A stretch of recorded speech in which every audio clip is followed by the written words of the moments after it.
now, once we get to steel stakes or metal stakes, we need something to pound those stakes into the ground.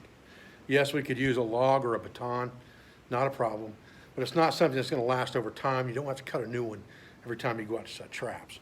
So you're gonna want something you can pound those stakes with. Now, if you are not trapping complicated and you're trying to keep everything to a bare minimum and you're just carrying some wire and you've got your stakes, you've got your wire cutters on your multi-tool, you've got the things that you need to quickly set some traps and stake them down, then you probably could get away with an axe that had a hardened pole like the Council Tool Woodcraft axe for pounding stakes. But the better option is to carry a sledgehammer like this one and make that sledgehammer as multifunctional as possible. This is a cheap Craftsman sledgehammer from a flea market. It was $3. What I'm going to do is I'm going to weld another piece of metal on the back of this to make it a multifunctional tool, so that not only can it drive stakes, it can also dig trap beds and cut roots. You don't want to use your axe for cutting roots and things like that, and you don't want to use your axe for digging holes. So you're going to want a troweling type digging tool for that, and if it's connected to your hammer, you have a two-in-one tool. So let's get that done. Okay, when I found this hammer, I selected it because it was a cross-peen hammer. If it would have been a regular sledgehammer, double-sided sledgehammer, we could have ground it to an angle on one side on a belt grinder or a bench grinder.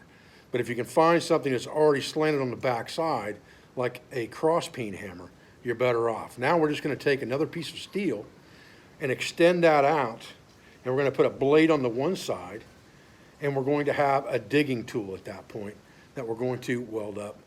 And again, scrap metal from a scrap yard, flea market, $3, 30 cents a pound for scrap steel. This thing weighs well under a pound, so you don't have a whole lot of money in this trapping hammer.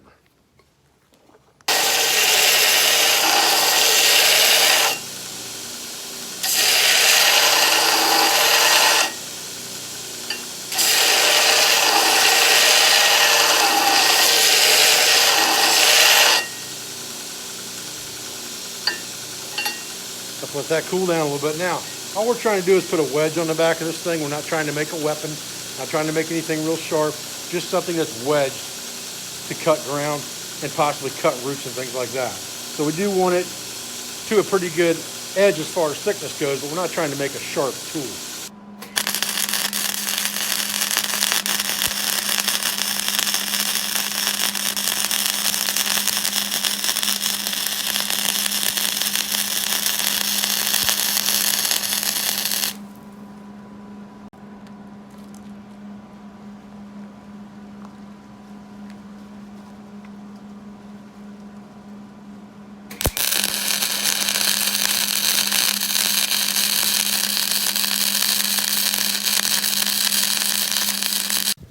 Okay, so there's our trapping hammer finished. You see we've painted the handle red so it's easy to find and not leave it at the set when we get ready to pack things up and move on. And now we have opened ourselves up to other opportunities that we're about to talk about. All right, so now that we have made our hammer and it's got that digging tool on the back of it, we can now dig trap beds. Now that's going to allow us to use things like these coil spring type traps and double long springs that we set on land and upland trapping. And there's a few other tools we're going to need for that. But being able to dig a trap bed and stake the trap down, those are the basis of everything else. We'll talk about that right now.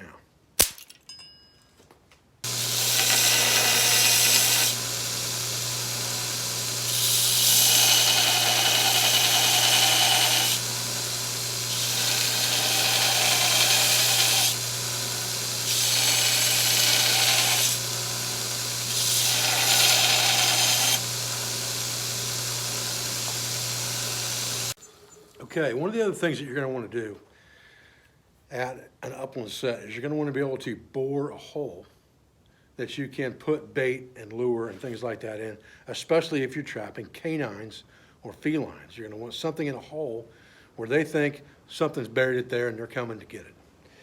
And for that, you need an auger. Now, you can buy augers online that are made for dirt hole sets. You can buy really thin shovels on the back of a groundhog tool that you can punch in the ground and waller out a hole with.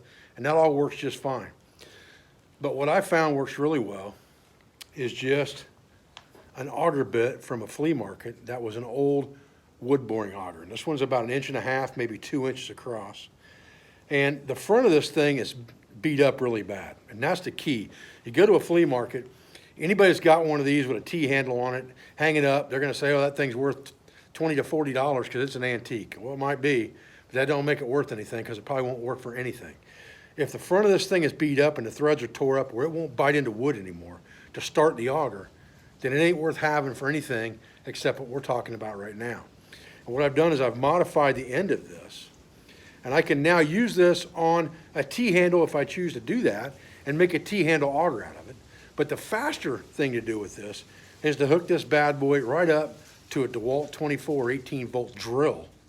Carry that thing out there, and you can rip the dirt holes into the ground with this thing in a quick heartbeat.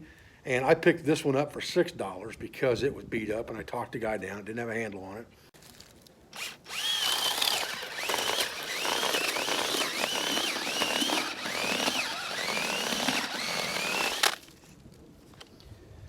So now we've got most of the tools it takes to make a set. We've got a digging tool to dig a trap bed. We got sticks to stick the trap down. We have an auger that we can use to make a dirt hole with. Now we just need something to be able to bed the trap in properly and dress the set, which means we need a sifter. Let's get after it.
Times when you don't have exactly the right tool for the right job, you just have to improvise.